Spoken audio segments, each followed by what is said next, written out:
ہیں اور حضرت شاہ میرا دین پھیلانے والے.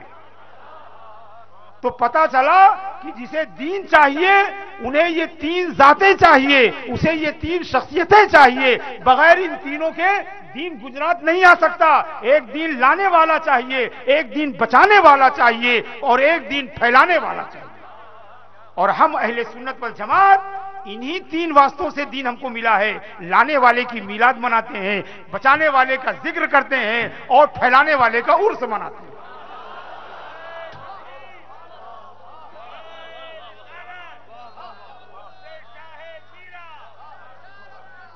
یعنی آپ نے سمجھا کہ سنی تین ہی پروگرام کیوں کرتے ہیں؟ ارے سنی دین سے محبت کرتے ہیں, سنی دین سے عشق کرتے ہیں, دین کی اہمیت کو سمجھتے ہیں, دین کی ضرورت کو سمجھتے ہیں, دین کی امپورٹنس کو جانتے ہیں. اور جو دین کی امپورٹنس کو جانتا ہے وہ دین لانے والے کی امپورٹنس کو جانتا ہے, وہ دین بچانے والے کی امپورٹنس کو جانتا ہے. اے لانے والے, آپ پر قربان, اگر آپ نہ ہوتے تو دین چاہیے تھا مگر دین ملتا نہیں. اور اے بچانے والے, اگر آپ نے بچایا نہ ہوتا تو آ تو جاتا مگر ہم تک نہ پہنچتا.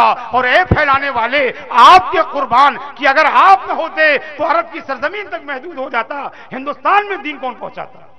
تو عزیزان گرامی, پتا چلا کہ جو ہم میلاد کرتے ہیں دین کی محبت کے لیے کرتے ہیں, اگر ذکر حسین کرتے ہیں تو دین کی محبت کے لیے کرتے ہیں, اگر بزرگوں کو عرس کرتے ہیں تو دین کی محبت کے لیے کرتے ہیں.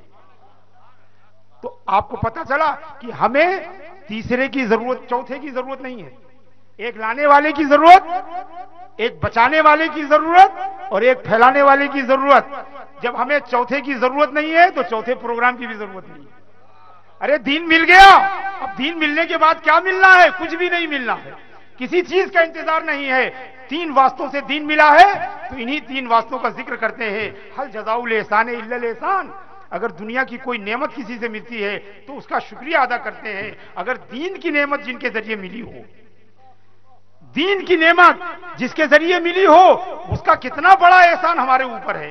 تو اے لانے والے, ہم تیرے احسان مند ہیں کہ اگر تو دین نہ لاتا تو خدا کا دین ہمیں نہ ملتا. اے بچانے والے, ہم تیرے احسان مند ہیں کہ اگر تو نے دین بچایا نہ ہوتا تو خدا کا دین ہم تک نہ آتا. اور اے پھیلانے والے, ہم تیرے احسان مند ہیں کہ اگر تو نے پھیلایا نہ ہوتا تو ہم خدا کے دین سے واقف نہ ہوتے. تو چونکہ یہی تین واسطے ہیں جن سے ہمیں دین ملتا ہے, اسی لیے سنی صرف تین پروگرام کرتا ہے, نہ چوتھا واسطہ ہے نہ چوتھا پروگرام. تو معلوم ہوا کہ آخر سنی یہی تین پروگرام کیوں کرتے ہیں. مگر حضرات گرامی, معترض جو ہے وہ بڑا شاطر ہے. اعتراض کرنے والا خاموش نہیں ہوگا. ارے وہ کہے گا کہ لانے والا کوئی ایک ہے, 1,24,000 لانے والے ہیں. ارے میلاد سب کا کیوں نہیں مناتے ہو؟ کیا بچانے والے صرف حسین ہیں؟ ارے بدر والوں نے بچایا, احد والوں نے بچایا, حنین والوں نے بچایا, فتح مکہ والوں نے بچایا, قادسیہ والوں نے بچایا, یرموک والوں نے بچایا, دیبل والوں نے بچایا, عین جالوت والوں نے بچایا, سب نے بچایا. تو صرف ذکر حسین پر اکتفا کیوں کرتے ہو؟ اور پھیلانے والے بھی صرف اولیاء اللہ تو نہیں ہیں, مجتہدین نے پھیلایا, محدثین نے پھیلایا, فقہا نے پھیلایا, مجددین نے پھیلایا, علماء نے پھیلایا, حکماء نے پھیلایا, اطباء نے پھیلایا, سفراء نے پھیلایا, اور حکمرانوں نے پھیلایا. سب کو چھوڑ کر صرف اولیاء اللہ کا عرس کیوں کرتے ہو؟ اعتراض باقی ہے. ارے ضرور لانے والے کا میلاد مناؤ مگر سب کا مناؤ, ضرور بچانے والوں کا ذکر کرو مگر سب کا کرو, ضرور پھیلانے والے کا عرس مناؤ مگر سب کا مناؤ. تو ہم جواب دیں گے کہ اے معترض, اگر اللہ ہمارے وقت میں وسعت دے تو ہم صرف مصطفیٰ کا میلاد نہ کریں, 1,24,000 انبیاء کا میلاد کریں. اگر ہمیں اللہ ہمارے وقت میں وسعت دے تو صرف ذکر حسین نہ کریں, ہم بدریوں کا ذکر کریں, احد والوں کا ذکر کریں, تمام شہداء کا ذکر کریں. اور اگر اللہ ہمارے وقت میں وسعت دے تو ہم صرف اولیاء اللہ کا نہیں بلکہ تمام دین پھیلانے والوں کا عرس منائیں, سب کی یاد منائیں. مگر ہمارے وقت میں اتنی وسعت نہیں ہے. اور اللہ فرماتا ہے لا یکلف اللہ نفسا الا وسعها. اللہ تبارک و تعالیٰ کسی کو وسعت سے زیادہ تکلیف نہیں دیتا, وسعت سے زیادہ ذمہ داری نہیں دیتا. تو ہم احسان مند تو ہیں 1,24,000 کے, مگر مناتے اس کا ہے جس کے سر پر الیوم اکملت لکم دینکم واتممت علیکم نعمتی کا تاج بنا ہوا ہے. تو جس نے سب سے کامل دین پہنچایا ہے, ہم اس کی یاد مناتے، اس کی میلاد مناتے ہیں اور تمام لانے والوں کا احسان ادا کرتے ہیں۔ سب نے بچایا ہے، مگر جیسا امام عالی مقام نے بچایا ہے ویسا کسی نے نہیں بچایا۔ ہم ان کا ذکر کر کے تمام شہداء کا احسان ادا کرتے ہیں، اور سبھی نے پھیلایا ہے مگر جس طرح اولیاء اللہ نے پھیلایا ویسا کسی نے نہیں پھیلایا۔ تو جس نے کامل طور پر دین پھیلایا ہے ان کا عرس منا کر سبھی پھیلانے والے کو خراج عقیدت پیش کرتے ہیں۔ درود پاک میں اللہم صلی علی سیدنا و مولانا محمد وعلی آل سیدنا و مولانا محمد وبارک وسلم۔ ذرا دیکھیں تو کیسا پھیلایا ہے حضور مخدوم سلطان سید اشرف جہانگیر سمنانی رحمت اللہ تعالی علیہ۔ دین کو پھیلانے کے لیے تخت و تاج چھوڑ دیا، تخت و تاج چھوڑ دیا، حکومت و اقتدار چھوڑ دیا، رشتہ داروں اور عزیزوں کو چھوڑ دیا، اپنوں کو چھوڑ دیا، اپنی حکومت کو چھوڑ دیا، اور تنے تنہا سمنان سے پنڈوا پہنچے بنگال، اور وہاں اپنے شیخ کی زیر نگرانی 20 سال تک جو ہے تزکیہ نفس کیا، اور اس کے بعد دین کو پھیلانے کے لیے نہ صرف ہندوستان بلکہ پوری دنیا کا چکر لگایا، پوری دنیا میں سیر کیا، کس لیے؟ دین پھیلانے کی۔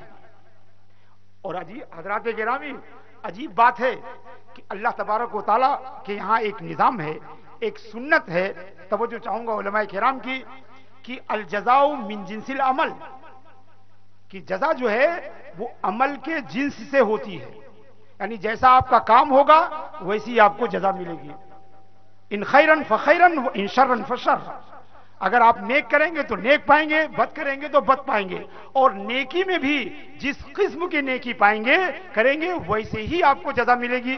قرآن سے چند مثالیں دیکھیے، اللہ فرماتا ہے فَاذْكُرُونِي أَذْكُرُكُمْ، یعنی جب اللہ کا ذکر کرو گے تو اللہ تمہارا ذکر کرے گا۔ اسی کو کہتے ہیں الجزاء من جنس العمل، کہ جزا جو ہے وہ جنس عمل سے ہوتی ہے۔ آپ اللہ کا ذکر کریں اللہ آپ کا ذکر کرے گا۔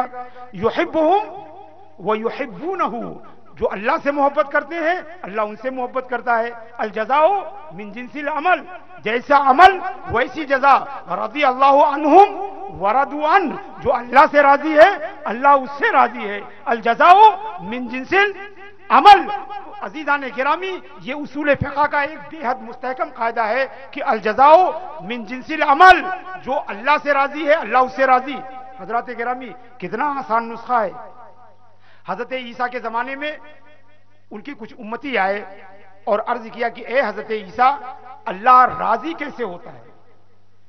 جیسے انہوں نے سوال کیا، اللہ تبارک و تعالیٰ نے حضرت جبریل علیہ السلام کو بھیجا اور کہا جاؤ ہمارے نبی سے کہہ دو کہ وہ اپنے امتیوں سے کہہ دیں کہ وہ جاننا چاہتے ہیں کہ اللہ راضی کیسے ہوتا ہے۔ تو اللہ راضی بڑی آسانی سے راضی ہوتا ہے، ان سے جا کے کہو کہ وہ اللہ سے راضی ہو جائیں اللہ ان سے راضی ہو جائے۔ عزیزان گرامی،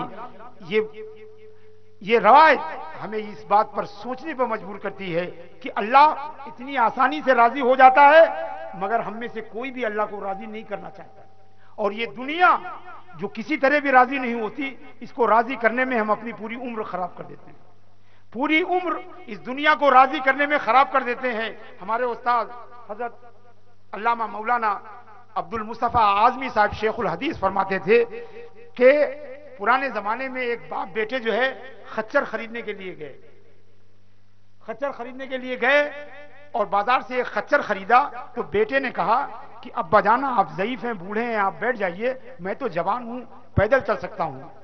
باپ کو بیٹھالا اور خچر کی لگام پکڑی اور چل پڑا۔